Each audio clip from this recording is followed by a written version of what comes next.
Standing in the shadows of the hotel hallway, my future son-in-law hissed that if I did not transfer $50,000 to his account immediately, there would be no wedding. He thought he was holding my daughter's happiness hostage. He had no idea that hours ago I had already frozen every cent he owned at the very bank where I manage risk. He wanted a check, but I was about to serve him justice. My name is Patricia Holloway. At 58 years old, I have learned that the most dangerous predators often wear the most expensive suits. I stood alone at the open bar of the gilded wedding venue on the outskirts of Denver, Colorado, nursing a club soda that had long since gone flat. Around me, the air smelled of expensive lilies and anticipation. My navy blue dress was simple, perhaps a little too modest for the mother of the bride. But I had never been one to demand the spotlight. I preferred the shadows. I preferred to watch. Graham Keller, my daughter's fiancé, was currently working the room near the entrance.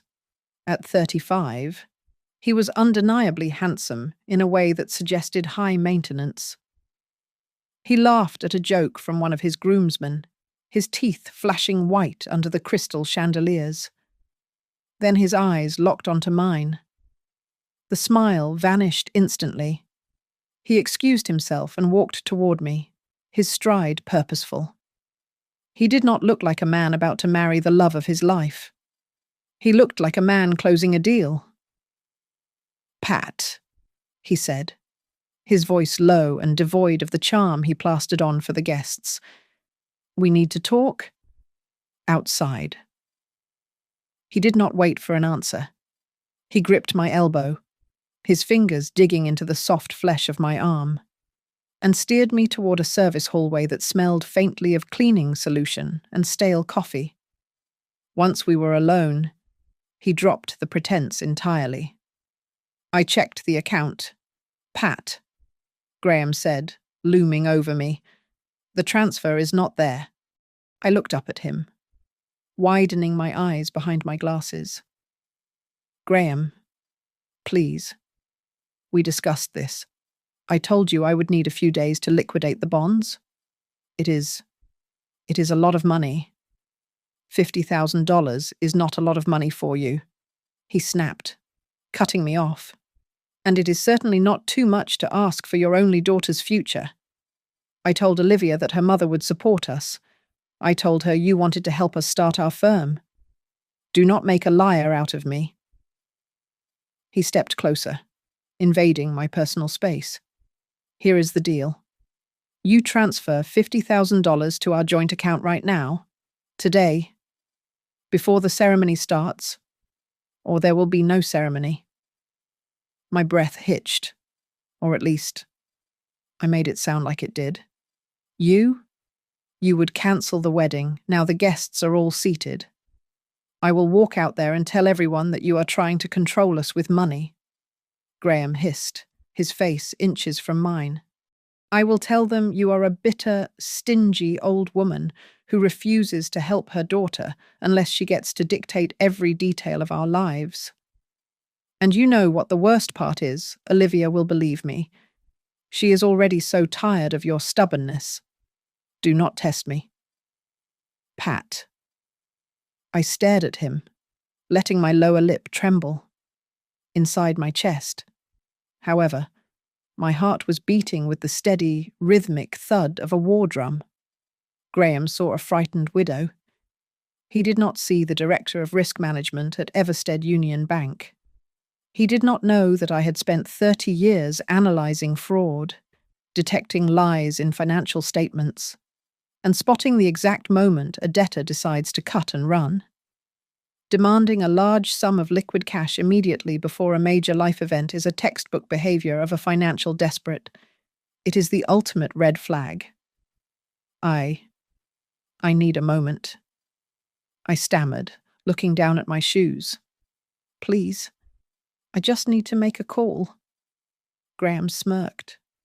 It was a look of pure, unadulterated arrogance. "You have 20 minutes. Pat, do the right thing." He turned on his heel and walked back toward the light and music of the ballroom, adjusting his cufflinks as he went. I watched him go, my trembling ceasing the moment he was out of sight. I let out a long, slow exhale. I reached into my clutch and pulled out my phone. My thumb hovered over the screen as I opened the internal employee application for Everstead Union Bank. I had logged in hours ago. The screen displayed a summary of the account Graham had opened at my branch 3 months ago. He thought it was a coincidence that he banked where I worked. He thought it made him look like family. I tapped the screen once. Account name, Graham Keller. Status under review. Suspicious activity available balance. $0. The freeze was already in place. I had triggered the internal protocol before I even put on my dress this morning. He was walking into that ceremony thinking he was about to extort $50,000 from a helpless old woman. In reality, he could not even buy a pack of gum. I stared at the screen, a cold satisfaction settling in my gut. "You foolish boy," I whispered to the empty hallway. "You really should have checked who approves the override codes. Before I tell you how I froze his life and left him standing at the altar with nothing but his lies, I must take you back to where this all began. Because to understand the trap, you have to understand the bait. I was not born into money. I grew up in a rusted-out steel town in Ohio where the only inheritance anyone expected was a strong back and bad knees. It took me 40 years to claw my way from a teller's cage to the corner office on the 3rd floor of Everstead Union Bank in Denver. As the director of risk management, my job is not just about numbers, it is about character. It is about understanding that desperation makes people do terrible things, and that greed often disguises itself as ambition. I learned the hardest lessons about life, not in a boardroom, but in a sterile hospital room 7 years ago. Mark, my husband of 30 years, was a high school history teacher. He was the kindest man I ever knew. The sort of person who believed the best in everyone until proven otherwise. When the stroke took him, it was sudden and cruel. I remember sitting by his bedside, the machines beeping a rhythm that felt like a countdown. He squeezed my hand, his grip already fading, and whispered, "Pat, when Olivia finds someone, help her get a good start. But promise me something. Do not let anyone stomp on your dignity." That promise haunted me. Mark was the soft heart of our family, balancing my sharp edges. We raised 2 children who could not be more different. Lucas, my oldest at 33, is a structural engineer in Phoenix. He sees the world in load-bearing walls and safety coefficients. He is practical, skeptical, and grounded. But Olivia, my sweet, 30-year-old Olivia, she is a graphic designer who sees the world in colors and feelings. She loves with her whole chest, wide open and unprotected. She has her father's heart, which terrifies me. After Mark died, the silence in the house was deafening. So, I filled the silence with work. I became obsessed with patterns. I developed a reputation in the industry for smelling a bust-out fraud before the first check bounced. I have seen it all. Shell companies with addresses that turn out to be empty lots. Credit profiles built on synthetic identities. I learned that if something looks too perfect, it is usually a trap. Work became my shield. It was easier to analyze the credit risk of a stranger than to face the empty side of my bed. That professional paranoia is a heavy coat to wear, and I tried to take it off when Olivia introduced me to Graham Keller 2 years ago. He was new to Denver, a freelance financial advisor with a firm handshake and a suit that cost more than my first car. He was polite. He pulled out my chair. He asked the right questions about the bank. On paper, he was perfect. But then came that first dinner at my house, over roast chicken. Graham swirled his wine and looked around my living room with an appraising eye. "You have a lovely home, Patricia," he said, his smile not quite reaching his eyes. "You know, with my connections at the regional banks, I could really help you optimize your portfolio. There is no reason for a woman in your position to have stagnant assets." My stomach turned. Most suitors try to impress the mother with compliments about the food or questions about her hobbies. Graham was trying to audit my net worth between the salad and the main course. I smiled tight and said, "I manage just fine." Graham. 3 weeks later, the notification popped up on my daily new accounts report. Graham Keller had opened a checking and savings account at Everstead Union Bank. Specifically, at my branch. When I asked him about it later, he shrugged, looking innocent.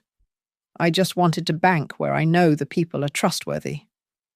He said, "It is a way to feel closer to the family. Right in my world, there are no coincidences. There are only calculations." A part of me wanted to run a full background check right then and there, but I looked at Olivia. She was glowing. She was happy in a way I had not seen since her father died. I heard Mark's voice in my head, telling me to be kind, telling me to give him a chance because Olivia deserved happiness. So, I made a choice. I stood in my office the next day, looking down through the glass wall at the parking lot below. I watched Graham's car pull in for a transaction. I decided I would not interfere yet. I would not be the overbearing mother who scared away her daughter's happiness, but I would not be blind, either. If Mark were here, he would tell me to trust. I whispered to the empty office, "But Mark is gone, so I will watch, and the moment you slip, I will be ready." Over the next few months, the atmosphere in my house shifted. It was subtle at first, like the air pressure dropping before a summer storm. Olivia was more in love than I had ever seen her, but her conversations began to loop around a single, obsessive theme, the grand future Graham was designing for them. She sat at my kitchen island one evening, her eyes bright as she scrolled through Zillow on her tablet. "Graham says, if we time the market right, we can buy a starter home in the Highlands and flip it in 2 years," she said, showing me a listing for a bungalow that cost more than my first 3 houses combined. He wants to open his own boutique consulting firm, Mom. He says working for someone else is for, well, he says it is for people who lack vision. We could even honeymoon in Italy if the business capital is secured by spring. I chopped vegetables for our salad, listening to the "we" in her sentences. It was always we who would travel, and we who would succeed. But I noticed that the capital required to fuel these dreams was never something Graham intended to earn. It was something he intended to acquire. On weekends, I hosted barbecues in the backyard. Graham played the role of the perfect son-in-law with terrifying precision. He carried the heavy cooler of drinks without being asked. He charmed my sister, refilling her wine glass and listening intently to her stories about her cats. He would wrap an arm around Olivia's waist and announce to anyone within earshot, "This family is incredible, and Pat. She is the rock." I do not know how she did it all alone after Mark passed, a true survivor. My relatives ate it up. They told me I was lucky, but I felt like a gazelle being complimented by a lion on how tender my flank looked. One Sunday, while the guests were outside laughing, Graham followed me into the kitchen to help get more ice. He leaned against the counter, casual and slick, you know, Pat. He started, his voice lowered to a confidential hum. I was thinking about Mark's life insurance policy the other day. It must be a relief to have that safety net. And with your position at the bank, I read that the year-end bonuses for risk directors have gone up 12% since 2020. That is impressive. I froze, the ice tongs in my hand hovering over the bucket. Olivia did not know the percentage of my bonuses. She did not know the details of Mark's policy. Those were numbers I kept in a locked filing cabinet. I do okay. Graham, I said, keeping my back to him so he would not see my eyes narrow. I am comfortable. Of course, he replied smoothly. I just want to make sure you are maximizing your yield. It would be a shame to let that capital sit idle when it could be leveraging the family's future. The alarm bells in my head were no longer ringing. They were screaming. But it was my son, Lucas, who finally said the quiet part out loud. He came down from Phoenix for a long weekend, and within 4 hours, he was pacing my living room while Olivia and Graham were out getting coffee. I do not like him. Mom, Lucas said, his jaw tight. I walked past the guest room earlier. He was on the phone. He didn't hear me. He told someone. Do not worry about the lease. I have a cash injection coming from the in-laws soon. He actually called it a cash injection. My stomach dropped. Are you sure? Lucas, I am an engineer. Mom, I deal in precision. Lucas snapped. He looks at Olivia, and he does not see a wife. He sees a line item on a balance sheet. He sees an asset. I wanted to agree with him. I wanted to scream that I saw it too. But I knew my daughter. If I attacked Graham now, she would see it as an attack on her judgment, her independence, and her happiness. She would build a wall, and Graham would be on the inside with her. We have to be careful, I told Lucas. If we push too hard, we lose her. The tension finally broke the surface 2 weeks after Graham proposed. He did it at a rooftop restaurant downtown, with a diamond that looked suspiciously large for a man currently between jobs. They came over to my house to celebrate, opening a bottle of expensive Pinot Noir that I had been saving. After the second glass, the veneer of politeness slipped. Graham brought up the wedding costs, and then, seamlessly, the startup capital for his firm. We want to start our marriage debt-free, Graham said, holding Olivia's hand on the table. We were hoping for a little jump start to avoid the interest rates. Olivia looked at me, her eyes pleading. Mom, we ran the numbers. $50,000 would cover the wedding and give Graham the liquidity he needs for the firm's license. I know you have it. You always said Dad wanted us to have a good start. The air left the room. To hear her use Mark's dying wish, a wish for her safety as a bargaining chip for this man's ambition, felt like a physical blow. $50,000 is a significant amount of money. Olivia, I said carefully, that is not just a start. That is a down payment on a house. But it is an investment in us. Olivia's voice rose, sharp with entitlement I had never taught her. God, Mom, why do you have to be so difficult? $50,000 is nothing to you. Why are you hoarding it? Do you not trust me? I looked at her, really looked at her. I saw the desperate need to please him. I saw how Graham sat back, silent, letting my daughter fight his battle for money he felt entitled to. He was not just stealing her inheritance, he was stealing her values. That night, I lay awake in the dark, staring at the ceiling fan spinning its endless circles. Mark had told me to protect my dignity. He had told me to help her. I realized with a sick feeling in my gut that I could not do both by writing a check. If I gave them the money, I lost my self-respect, and she lost her future to a grifter. If I refused, I lost my daughter. I have to choose. Mark. I whispered to the empty side of the bed. I have to break her heart to save her life. The engagement party was held in the ballroom of a mid-range hotel in downtown Denver, a venue that I had paid for entirely. I stood near the back of the room, holding a glass of tepid water, watching the guests consume the hors d'oeuvres that cost me $40 a plate. It was a celebration, but the air felt heavy in my lungs. I was not a guest here. I was the financier. The music lowered, and Graham tapped a spoon against his champagne glass. The room went silent. He stood on the small stage, his arm draped possessively around Olivia's waist.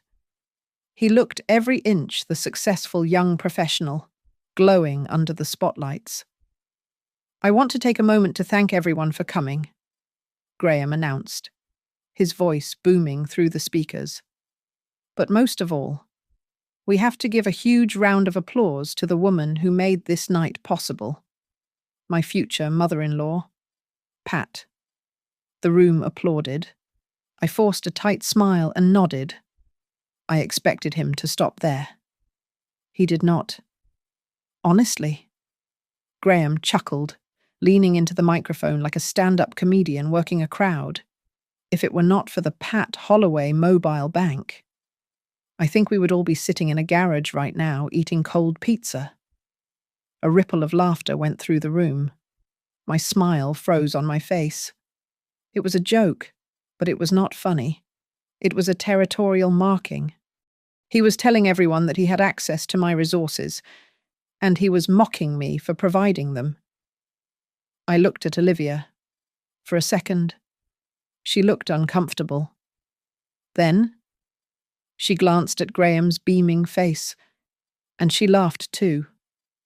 She covered her mouth and giggled. That sound broke something inside me. I was being reduced to a wallet in a navy dress. Graham was on a roll now.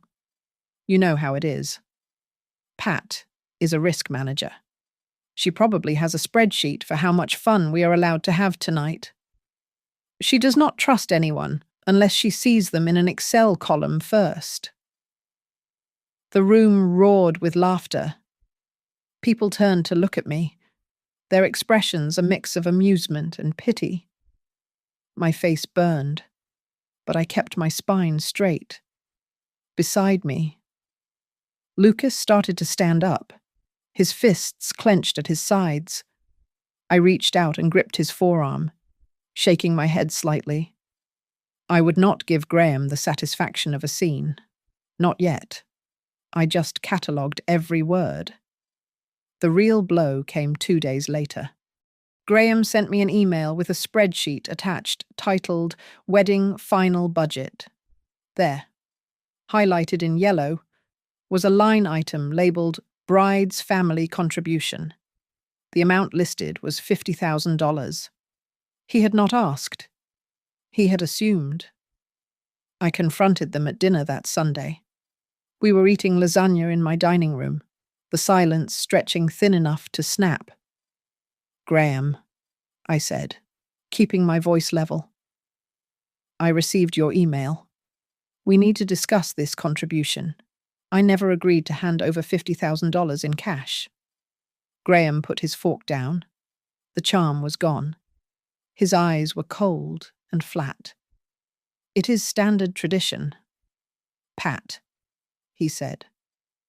"And frankly, if that money is not in our account before the wedding day, I cannot say for sure that there will be a wedding." I stared at him.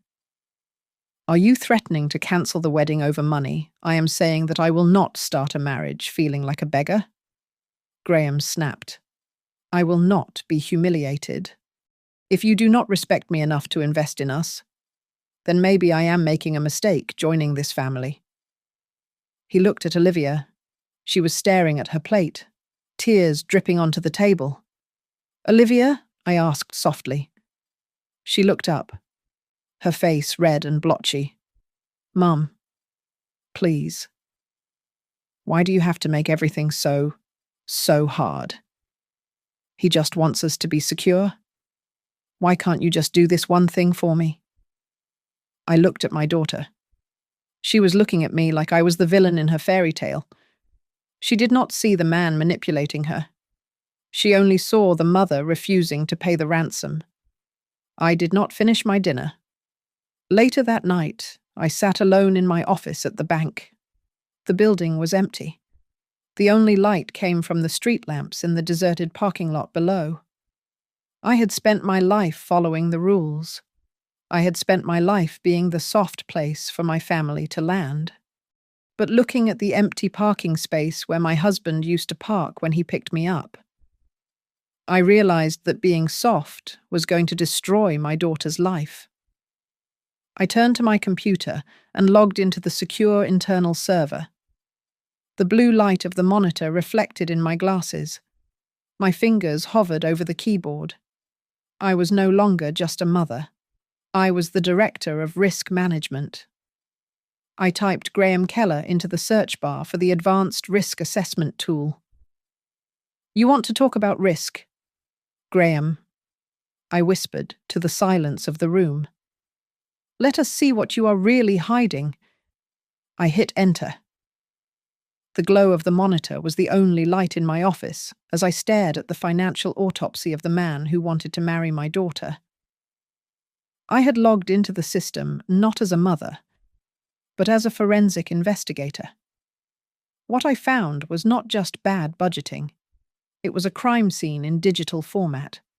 Graham had opened 3 separate personal checking accounts at Everstead Union Bank in the last 6 months alone. That in itself was unusual for a man who claimed to be a simple consultant.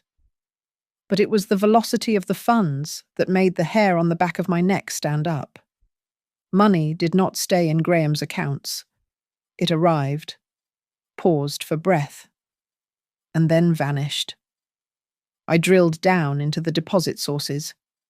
The money was coming in irregular chunks, $5,000 here, $12,000 there, from entities with impressive names like Keller Consulting Group LLC and Mountain Crest Advisory.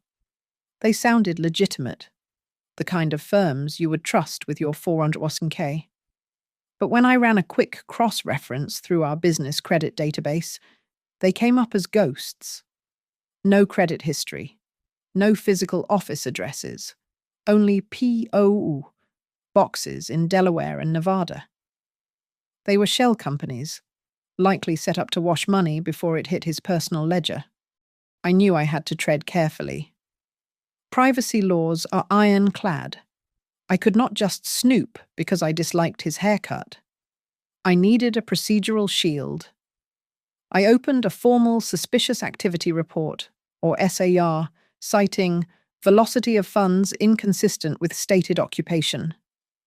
By filing this official document, I was no longer a snooping mother-in-law. I was a whistleblower following federal banking regulations.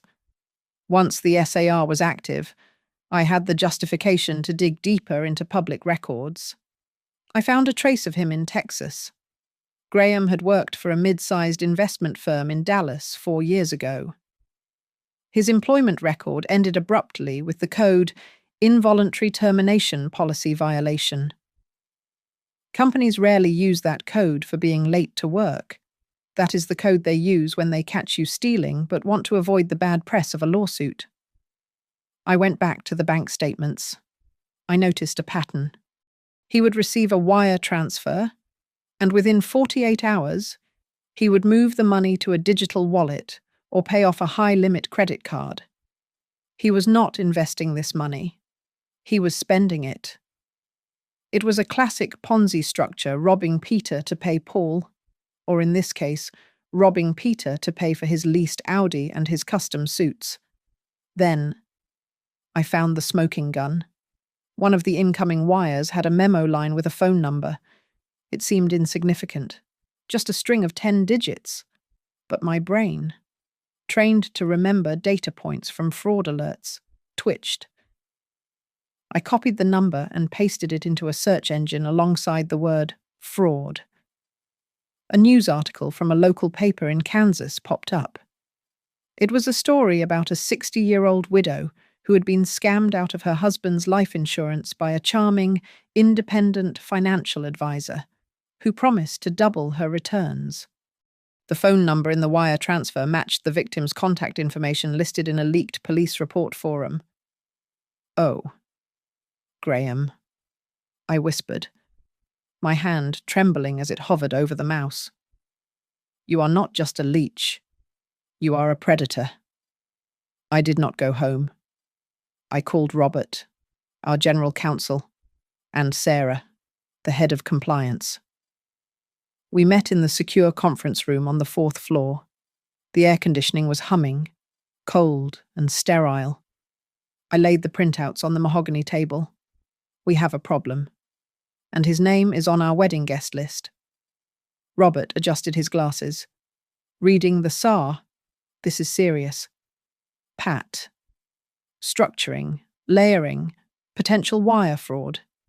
If we do not act, and the feds find out we facilitated this, Everstead loses its charter." "I know," I said, my voice steady. "That is why I am recommending an immediate freeze on all accounts connected to his social security number, pending a full audit." Sarah looked at me with sympathy. "Pat, we can do that. But because of your personal relationship with the subject, you cannot be the signing authority on the freeze. It is a conflict of interest. We have to report this to FinCEN, the Financial Crimes Enforcement Network. Once we do that, it is out of our hands. The feds will tell us when to move." "I understand," I said. "I will step back as the decision maker. I will serve only as a technical consultant. If we do this," Robert warned, "there is a chance the freeze hits right around the time of your daughter's wedding. If the algorithm flags a large transaction, say, a $50,000 transfer, it could lock everything down automatically." I looked Robert in the eye. "If he is a criminal, Robert, I do not care if it happens during the vows. Follow the protocol." I walked out of that meeting with my heart hammering against my ribs. Externally, I had to go back to being the frazzled mother of the bride. Internally, I was waiting for the trap to spring. 2 hours later, a secure email arrived in my inbox from the compliance department. It was encrypted. I typed in my password and read the single line of text. Subject account 42, Keller status. High-level red flag applied. Prepare for asset freeze upon federal authorization. I closed my laptop. The clock on the wall said it was 7 in the evening. The wedding was in 48 hours. Graham thought he was squeezing me for money. He had no idea he was standing on a trap door, and I had just oiled the hinges. The weeks leading up to the wedding were a blur of tulle, fabric swatches, and a suffocating pressure that seemed to radiate from Graham.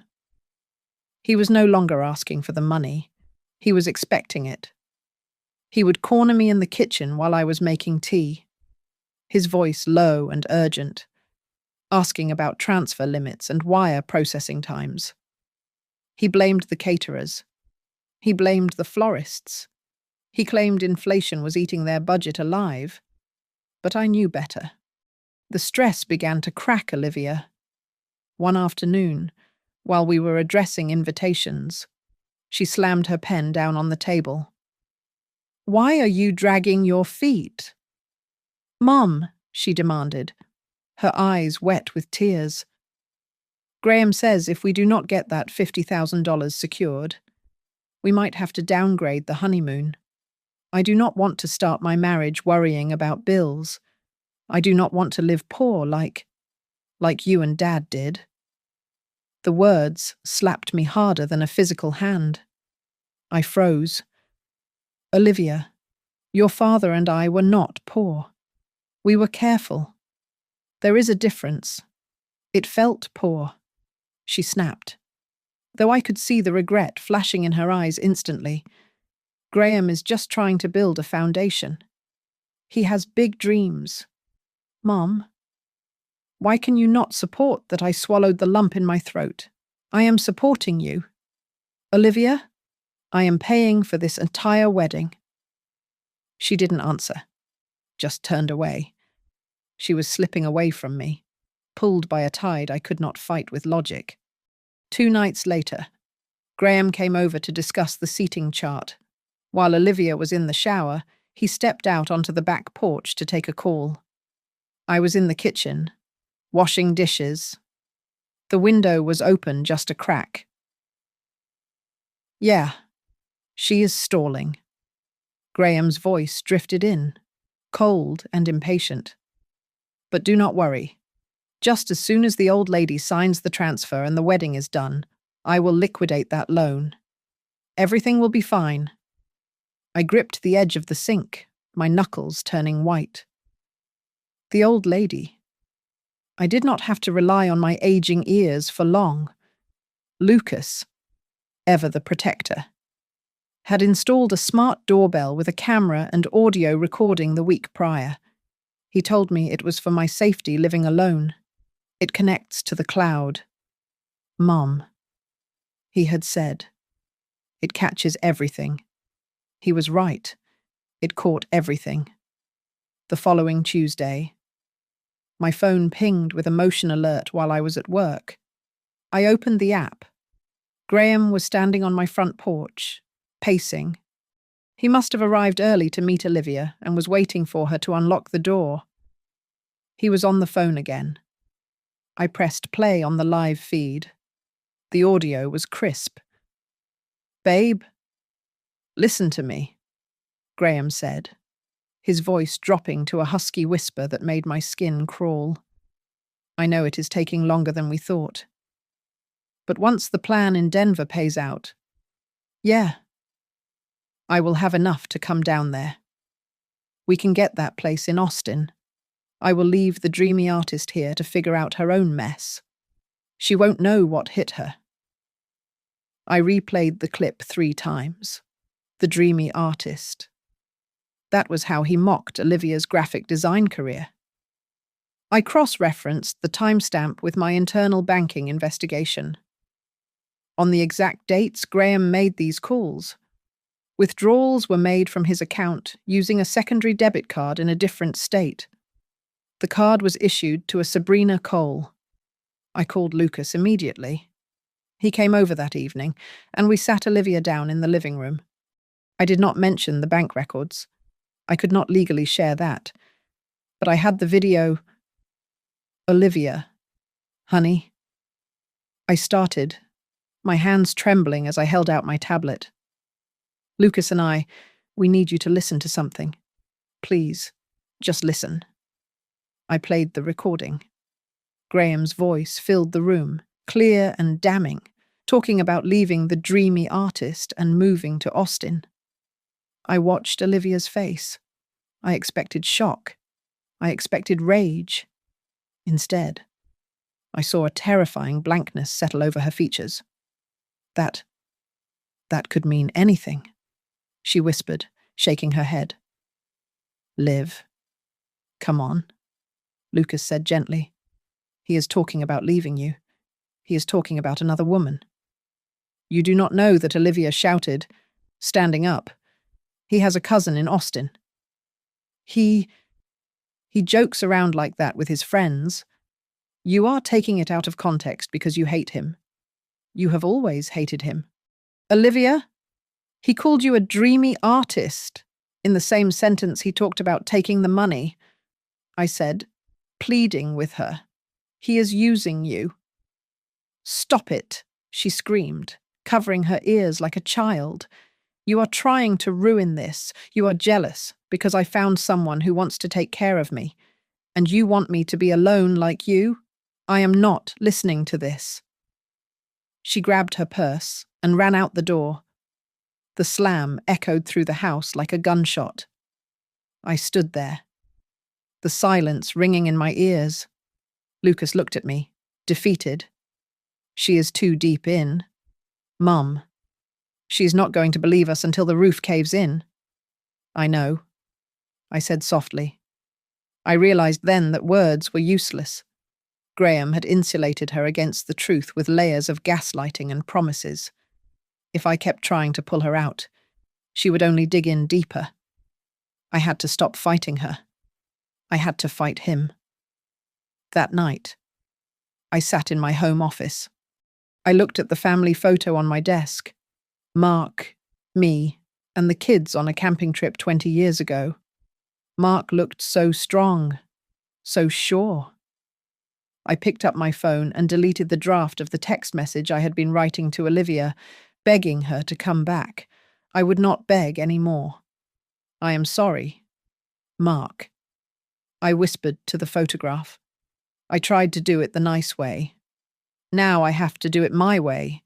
She is going to hate me for a while. Maybe for a long time. But at least she will have a future to hate me in. I turned off the lamp and sat in the dark, waiting for the wedding day.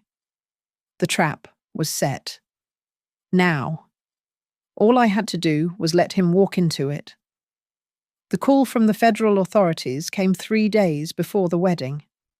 It was not a dramatic raid, but a quiet, encrypted notification that landed on the desk of our chief compliance officer. The Financial Crimes Enforcement Network had connected the dots. The suspicious activity report I had filed was the final piece of a puzzle they had been assembling for 2 years. Graham Keller was not just a bad fiancé. He was a person of interest in a multi-state wire fraud investigation. The strategy meeting was held in a soundproof room. The federal agents proposed a total asset freeze, but the timing was delicate. They wanted to catch him in the act of a significant transfer, cementing the intent to defraud. Sarah, the head of compliance, looked at me across the table. Pat, you are recused from the decision-making process due to your relationship with the subject. However, as a risk expert, we need your technical opinion. When is the optimal time to execute a freeze to ensure maximum data capture with minimal legal exposure? I sat back, tapping my pen against my notebook. I knew Graham's habits. I knew he checked his balances the moment he woke up. And he moved money right before the banks opened on the East Coast to clear daily limits. Hypothetically, I said, my voice devoid of emotion. If a subject were expecting a large influx of capital, say $50,000, he would likely attempt to move it immediately to a secure offshore holding before noon. A freeze executed at exactly 9 a.m. on the day of the event would likely catch the funds in transit and trigger a flag that he could not explain away. Sarah nodded, taking notes. 9 a.m. on Saturday it is. While the bank prepared the trap, I prepared for the fallout. I spent the afternoon restructuring my own assets. I moved my liquid savings into government bonds and locked retirement trusts, creating a fortress that neither Graham nor a misguided Olivia could touch if they tried to sue me. I was not just building a trap, I was digging a trench. Later that afternoon, I met Special Agent Miller at a small, nondescript coffee shop 3 blocks from the bank. I wore dark sunglasses and sat in the back booth. This meeting was off the books. I slid a USB drive across the scratched wooden table. This is not bank data, I told him quietly. This is from my home security system. It contains audio recordings of the subject discussing flight plans. Agent Miller plugged the drive into his tablet and listened via earpiece. His expression hardened. He mentions a Sabrina, Miller said, removing the earpiece. That tracks. We have identified a Sabrina Cole in Austin. She has been receiving wire transfers from 3 different shell companies associated with Keller. We also found victims in Ohio and Kentucky. The pattern is identical. He targets women with access to family wealth, promises to optimize their portfolios, and then nothing is left. So he is planning to run, I said, my stomach churning. If he gets your $50,000, he is gone. Miller confirmed. He will likely transfer the funds to Cole, attend the ceremony to keep up appearances, and vanish during the reception. We cannot let that happen. We will have a team on site. As soon as the bank freeze hits and we get the signal that he has attempted a transaction, we move in. At the wedding, I asked, my voice trembling slightly. In front of everyone. It is the only way to secure him before he flees. Mrs. Holloway, Miller said gently. I am sorry. I drove home in silence.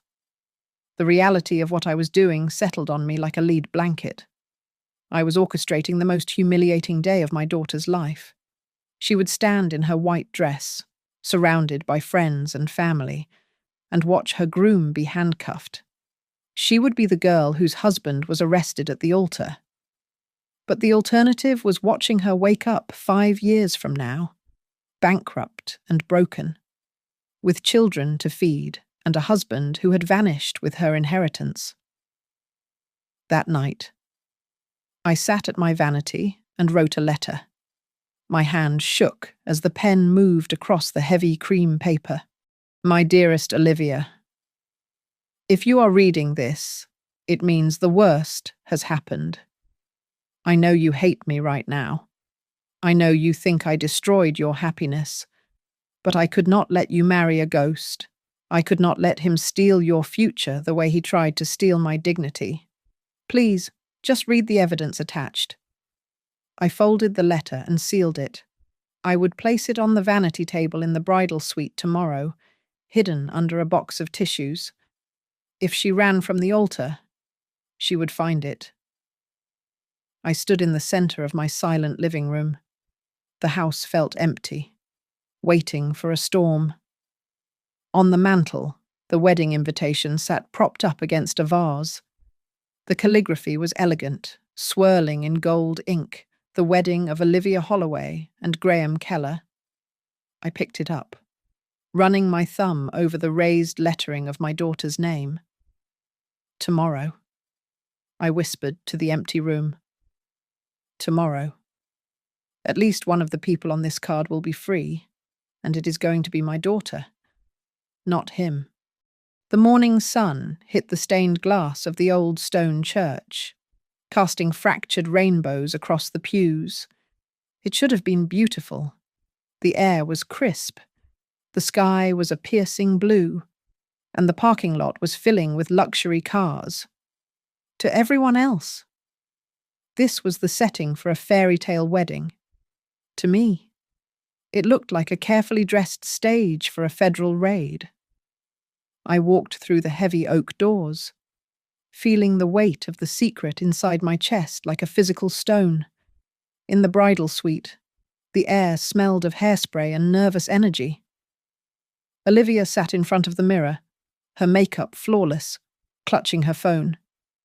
When she saw me, her face lit up. "Mom, look," she said, holding the screen out to me. "Graham sent this to me at 2 a.m. He is so sweet." I read the text. "After today, we are officially a team. Nothing can break us." I forced the muscles in my face to form a smile, though it felt like cracking plaster. That is wonderful, honey." I slipped the letter I had written the night before, the one explaining everything under the box of tissues on the vanity table. I prayed she would not have to find it until this was all over. 30 minutes before the ceremony, the confrontation I had been dreading finally happened. Graham intercepted me near the side entrance, pulling me into the shadows of the corridor. This was the moment. The mask fell off completely. You are running out of time. Pat, Graham hissed, his grip tight on my arm. I checked the balance. It is still empty. You have exactly 10 minutes to transfer $50,000 to our joint account. Or I go out there, grab the microphone, and tell 300 people that their bride's mother is a controlling narcissist who cares more about her bank balance than her daughter's happiness. He leaned in, his cologne suffocating me. I have the speech written in my head. Pat. I will say I cannot marry into a family that uses money as a weapon. I will look like the victim who stood up for his principles. And you will be the villain forever. I let my lip tremble. I made my shoulders slump. I needed him to believe he had won. Okay, I whispered, staring at the floor. Okay, Graham, you win. I cannot let you ruin this for Olivia. I will text my branch manager right now. She can override the Sunday protocols. The money will be there before you say I do. Graham smiled. It was a terrifying, triumphant expression. See, was that so hard I knew you were a smart woman? He patted my shoulder, a gesture of ownership, and walked back toward the altar. I watched him go, then pulled out my phone. I did not text my branch manager to transfer funds. I sent a single emoji to Sarah in compliance, a thumbs up. The trap was primed. The ceremony passed in a blur. I sat in the front pew, watching my daughter pledge her life to a man who saw her as a cash cow. When the priest asked for objections, the silence was deafening. I bit the inside of my cheek until I tasted copper. At one point, Olivia looked down at me. She must have expected tears of joy, but I sat there, stone-faced, my hands folded tightly in my lap. I saw a flicker of confusion in her eyes, a question forming that she could not ask. Then came the reception. The ballroom was magnificent, filled with white roses and the murmur of polite conversation. Graham was in his element. He held a glass of champagne, standing center stage, radiating the confidence of a man who believed he had just secured a $50,000 payday. I want to propose a toast, Graham announced, his voice booming. He flashed a charming grin at the crowd. I know weddings are expensive. I had to do some serious negotiating with the general manager of risk at Everstead Union Bank over there just to get us here. He pointed his glass at me. The room laughed. It was a joke to them. To me, it was a confession. But seriously, Graham continued. We are so blessed. Buzz, buzz, buzz. The sound of his phone vibrating against the microphone stand was audible.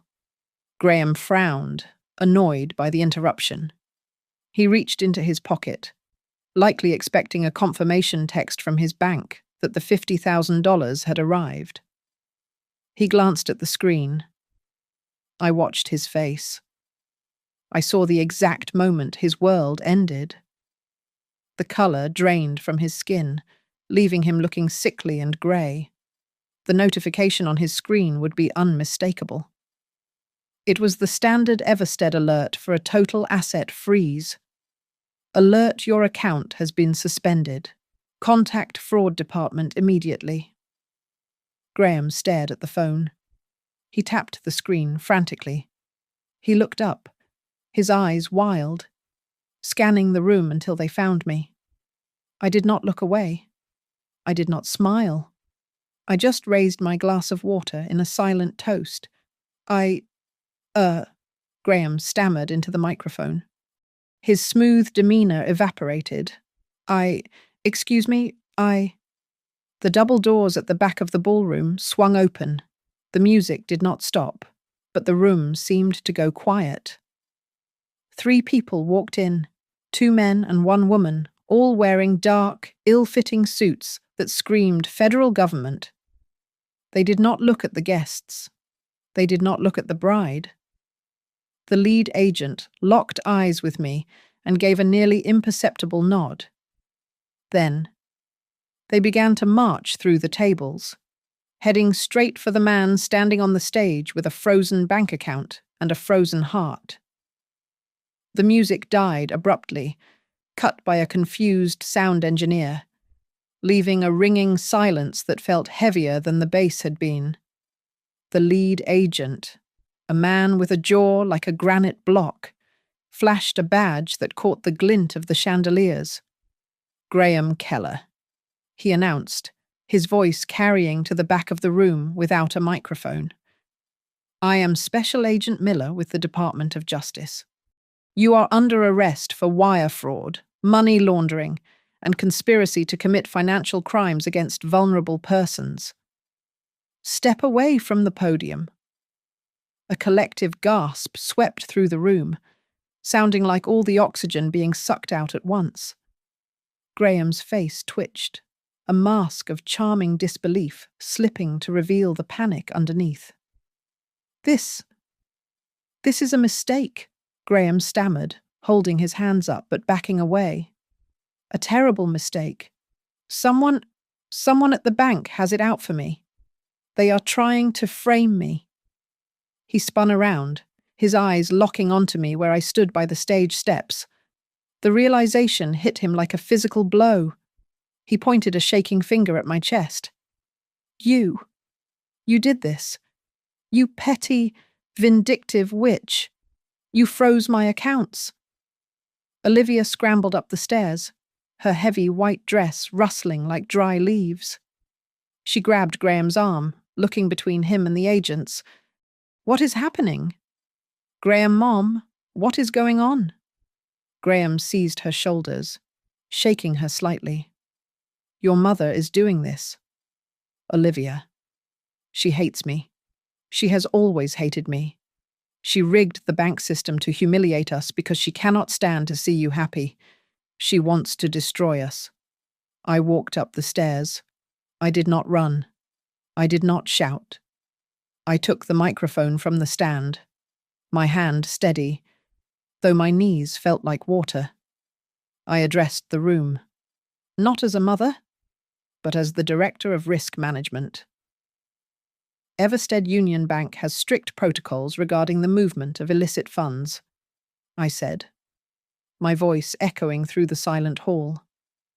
Following a mandatory internal investigation into multiple suspicious transactions involving shell companies and known fraud schemes, we were required by federal law to report our findings.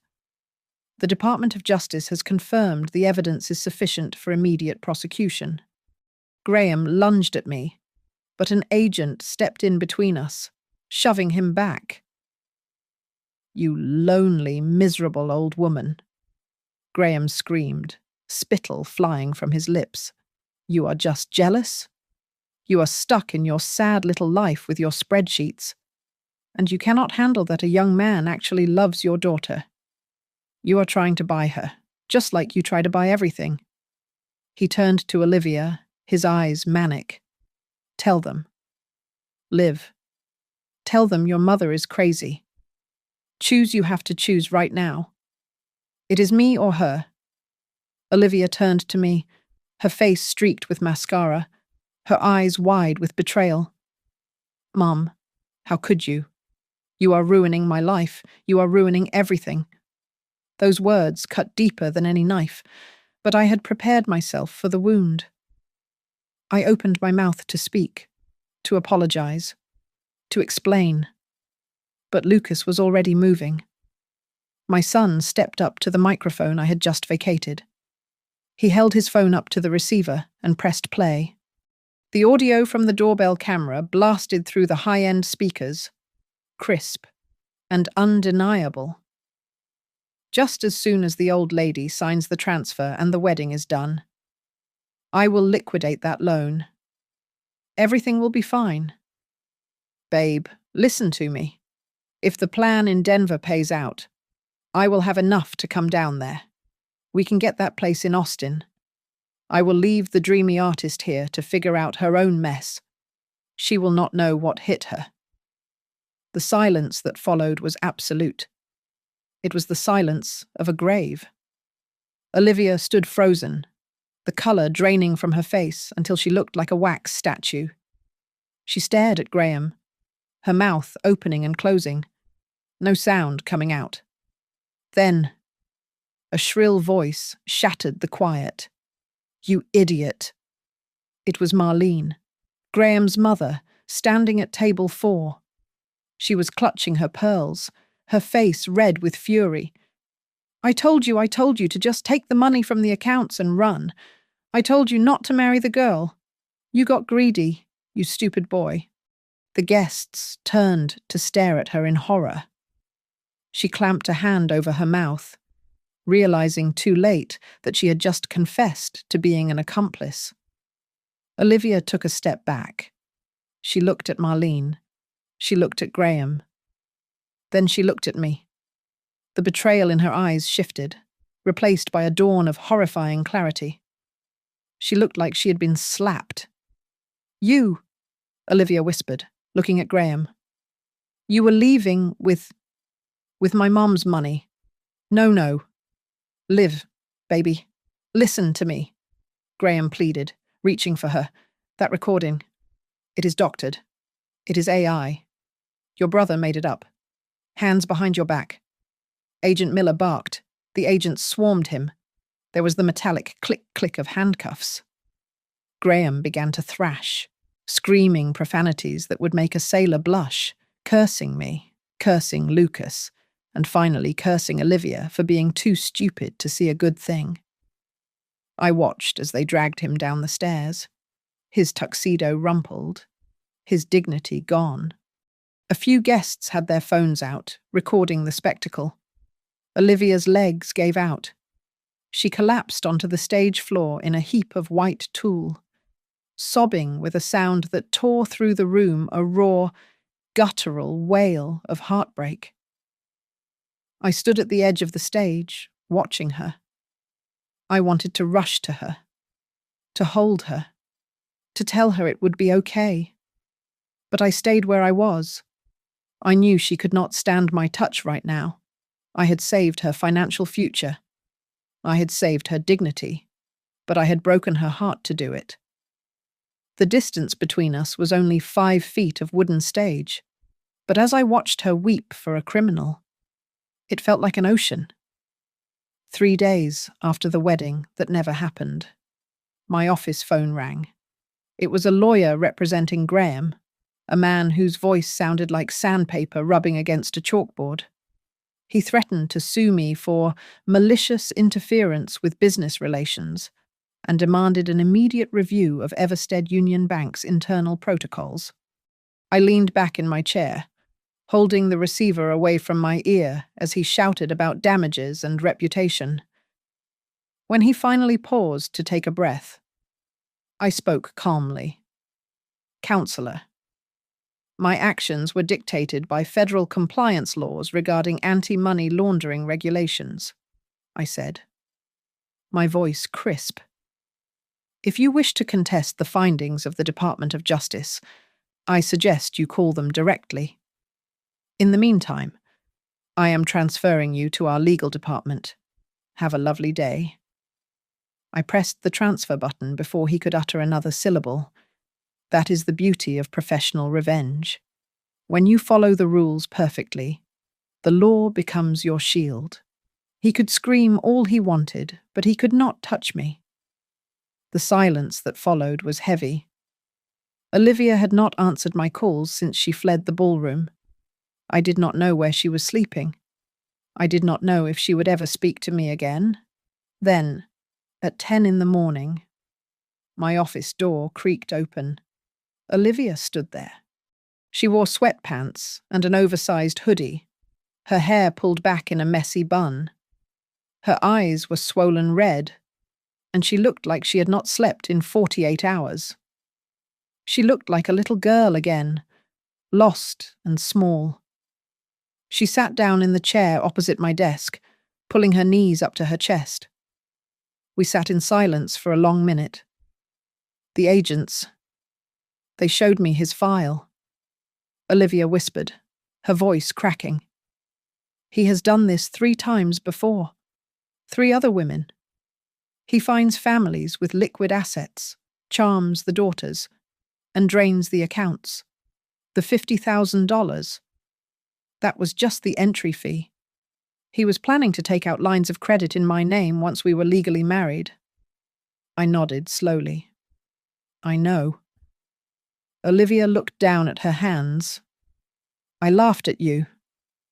At the engagement party. When he made those jokes about you being a walking ATM, I laughed. I treated you like a bank instead of my mother, and I let him do it.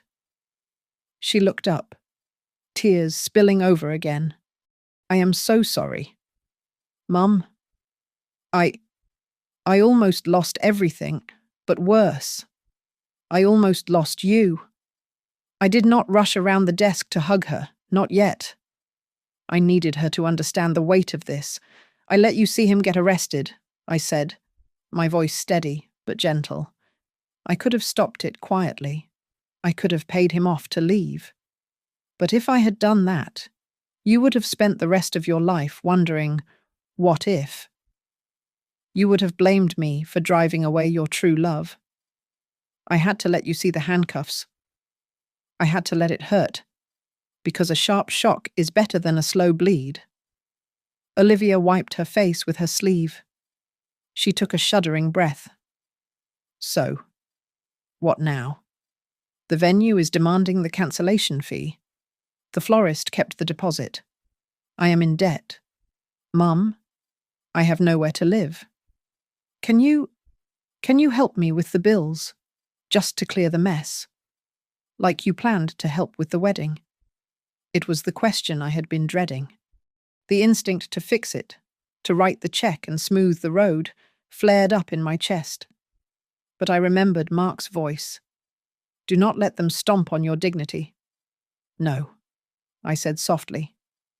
Olivia flinched. What I will not pay for the wreckage.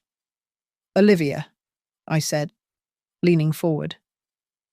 I will not write a check to fix the consequences of your choices. If I do that, you will never learn to look at the price tag before you buy the dream. Her face fell, but I continued before she could speak. However, I said, you are my daughter. You can move back home with me, rent-free, for as long as you need to heal. I will feed you. I will listen to you cry. And on Monday, I will introduce you to a certified, independent financial advisor who will teach you how to manage your own debt. I will give you shelter, and I will give you knowledge, but I will not give you money. I opened my desk drawer and pulled out the letter I had written on the morning of the wedding. I slid it across the mahogany desk. I wrote this before I went to the church. I said, read it. Olivia opened the envelope. As she read the handwritten pages detailing the nights I spent investigating, the agony of my decision, and the love that drove me to be the villain in her story. Her shoulders began to shake. She realized finally that my control was actually protection. She stood up and rounded the desk. I stood up too, and she collapsed into my arms. We held each other tight, the silence of the office wrapping around us. I love you, Mum. She sobbed into my shoulder. I love you too, I whispered, stroking her hair. But listen to me. Olivia, this is the last time. If you ever bring home a man who speaks to you in dollar signs again, I will not save you. Next time, you are on your own. She nodded against my chest. Half an hour later, Olivia left to go pack her things at the apartment she had shared with Graham. I sat alone in my office. The afternoon sun was slanting through the blinds. I turned to my computer screen one last time. I refreshed the page. Account name. Graham Keller status permanently closed. Transferred to federal custody. I smiled. A small, cold smile. I closed the laptop. I picked up my purse and walked out of the office, leaving the risk management department behind for the day. I had not just frozen his account, I had frozen his entitlement. I had frozen the idea that my daughter was an asset to be acquired. And as I walked out into the warm Denver afternoon, I knew that was a return on investment that no amount of money could buy. Thank you so much for listening to my story. I would love to know where you are tuning in from. Today, are you listening while driving to work in London, cooking dinner in Texas, or maybe relaxing in a cafe in Tokyo? Drop a comment below and let's get a conversation started. If you enjoyed this story and want to hear more family drama and real-life revenge, please subscribe to Grandma's Family Diary, like this video, and hit that hype button to help this story reach even more people. Your support means the world to us.